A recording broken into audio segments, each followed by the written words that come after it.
Hello friends, CKD stock market news channel के अंदर आप सभी इन्वेस्टर्स का बहुत बहुत स्वागत है। आज मैं इन डेप्थ एनालिसिस करने वाला हूं टाटा मोटर्स लिमिटेड के बारे में। सबसे पहले अगर मैं इसके मार्केट कैप की बात करूंगा तो 2,21,764 करोड़ का इसका मार्केट कैप है। करंट प्राइस की बात करेंगे 618 रुपये का इसका शेयर प्राइस चल रहा है। तो जी हाँ माय लॉर्ड, 618 रुपये का इसका शेयर प्राइस चल रहा है।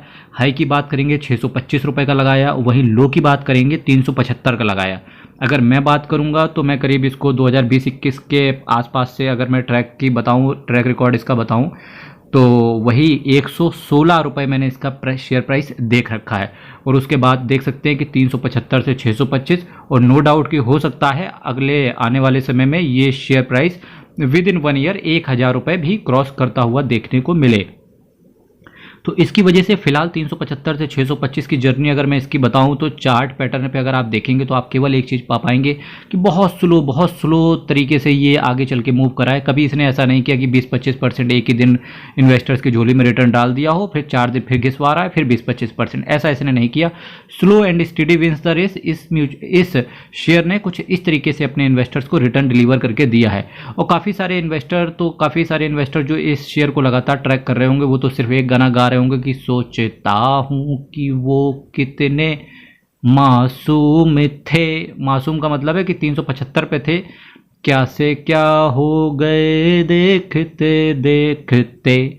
ठीक है, क्या से क्या हो गए मतलब 375 से 625 हो गए या 116 से 625 हो गए। अब 625 से कब 1100 हो जाएंगे पता भी नहीं चलेगा। स्टॉक के पीई की बात करेंगे 87 का पीई है। बुक वैल्यू की बात करेंगे 136 रुपये का है। तो बुक वैल्यू से अभी भी ये कंपनी काफ़ी हद तक सस्ती मिल रही है। डिविडेंड यील्ड की बात करेंगे तो जो भी बंदा डिविडेंड की वजह से कंपनी लेना चाहता है तो उनके लिए डेफिनेटली ना है, क्योंकि डिविडेंड का यील्ड का केवल 0.32% के आसपास डिविडेंड यील्ड मिल रहा है। मेरे दोस्त, जब भी कभी आप डिविडेंड के लिए कंपनी को उठाना चाहते हैं कि भाई साहब मुझे 50-60 हज़ार रुपये ईयरली डिविडेंड अच्छा मिले किसी ऐसी कंपनी से, तो डेफिनेटली आपको पीएसयू के पास जाना चाहिए। Return on capital employ, return on equity की बात करेंगे 6.14% एंड 5.62% रिस्पेक्टिवली है, जो कि खराब है। फेस वैल्यू की बात करेंगे 2 रुपये है, तो 1:1 का आपको स्प्लिट आने वाले समय में देखने को मिल सकता है। टाटा मोटर्स लिमिटेड की मैं आपके सामने चर्चा करने जा रहा हूं और ये टाटा ग्रुप का एक पार्ट है। इसके पोर्टफोलियो में कार्स हैं, स्पोर्ट्स यूटिलिटी व्हीकल्स हैं, ट्रक्स हैं, बसेस आते हैं इनके, और डिफेंस व्हीकल को भी ऑल ओवर द वर्ल्ड ये मैन्युफैक्चर करते हैं। ये कहाँ कहाँ है? इंडिया में है, यूके में है, south Korea, south Africa, China. Hold on, China में अगर मैं बात करूँ तो इनका जो JLR ग्रुप है, जगुआर लैंड रोवर जो ग्रुप है, वो चाइना में सबसे ज़्यादा बिकता है। Brazil, Austria, Slovakia through a strong global network of subsidiaries, associate companies and joint venture. Either joint venture है या अपनी सब्सिडरीज के थ्रू डिफरेंट कंट्रीज में ये मतलब अपने प्रोडक्ट को मैन्युफैक्चर करके सेल करते हैं, including Jaguar land rover in the UK and Tata दावो इन साउथ कोरिया। साउथ कोरिया में भी इसके प्रोडक्ट काफ़ी हद तक है। अगर आप इस समय नेटफ्लिक्स वगैरह अगर यूज़ करते होंगे तो साउथ कोरियन अगर आप वेब सीरीज़ देख रहे होंगे तो काफ़ी हद तक कभी गाड़ियों पे आप नज़र रखना, मैक्सिमम आप गाड़ियां पाएंगे कि टाटा ग्रुप से रिलेटेड ही होंगी, या तो टाटा इनकी हैरियर होगी या टाटा इनकी जगुआर होगी, आइदर वो लैंड रोवर यूज़ कर रहे होंगे। सबसे ज़्यादा लैंड रोवर देखने को मिलती है।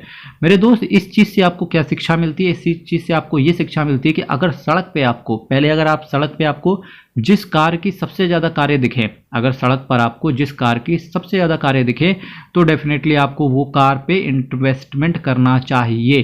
क्यों ऐसा है कि देखिए, जो कार जो दिखता है वही बिकता है, क्योंकि ये कुछ ऐसे प्रोडक्ट है जो आप यूज़ करके देख सकते हो। ठीक है, और रिलायंस को आप पर्टिकुलर जियो की तरह यूज़ कर सकते हो। अगर आप चावल वगैरह खाते हो तो LT फूड्स या आप दावत वगैरह या चमनलाल सेठिया वगैरह शेयर्स देख सकते हो। तो ये कुछ तरीका होता है। अभी टाटा मोटर्स की बात करें तो सड़क पे अगर मैं अपनी बात करूं तो मेरे शहर में काफ़ी हद तक टाटा नेक्सॉन हो, बहुत ज़्यादा कारें टाटा की अब दिखने लगी हैं। सुजुकी भी दिखती है, अब टाटा मोटर्स भी दिखती है। इससे इनका दिख रहा है कि रिवाइवल भी धीरे धीरे हो रहा है। और टाटा मोटर्स के अंदर एक टर्न अराउंड स्टोरी है, तो वहाँ पर भी आपको फोकस रखना चाहिए।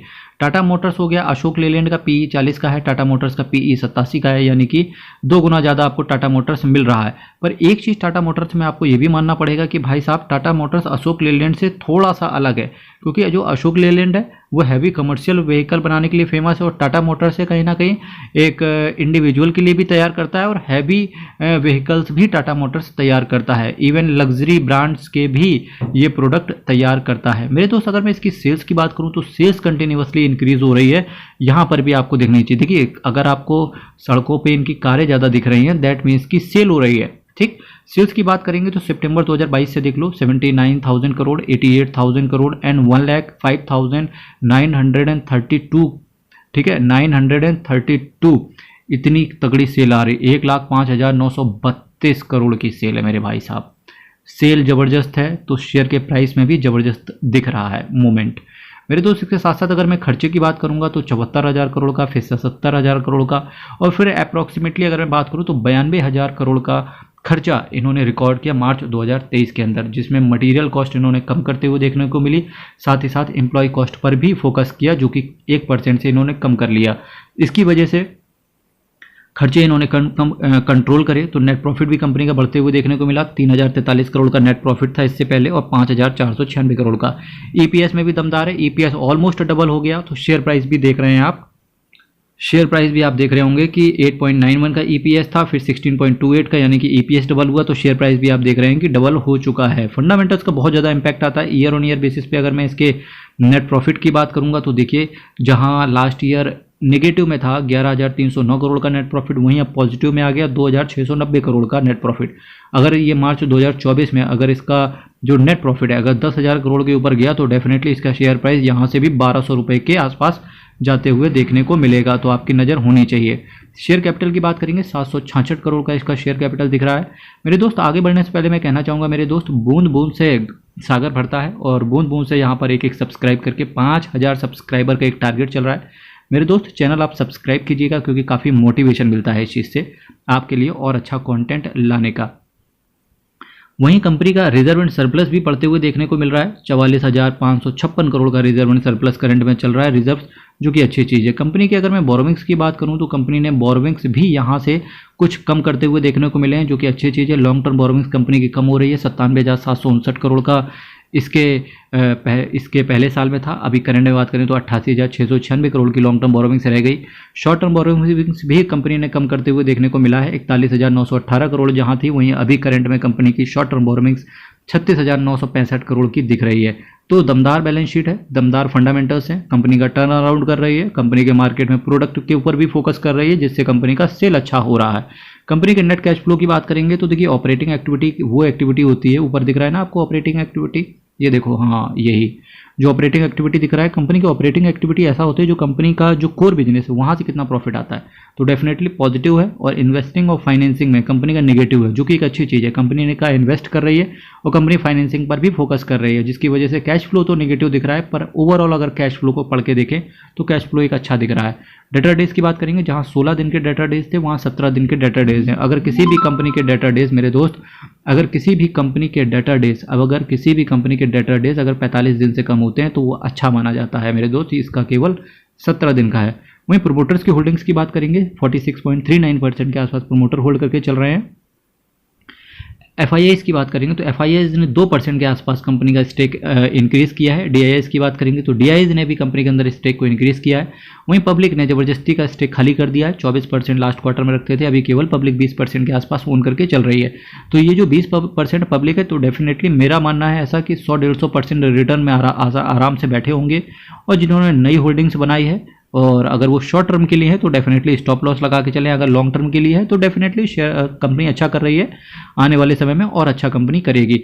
और फंडामेंटल्स पर नज़र रखते रहिए, चैनल आप सब्सक्राइब कर दीजिएगा क्योंकि अभी जून क्वार्टर का रिजल्ट स्टार्ट होने वाले हैं। मैं फिर से वीडियो सभी के लिए लेकर के आऊँगा मेरे दोस्त। फिर भी अल्टीमेट डिसीजन आपने लेना है क्योंकि पैसा आपका है मेरे दोस्त। और किसी भी शेयर हो गया, म्यूचुअल फंड हो गया, पैसा लगाने से पहले एक बार अपने फाइनेंशियल एडवाइज़र और दूसरी बार अपने दिल की जरूर सुने मेरे दोस्त।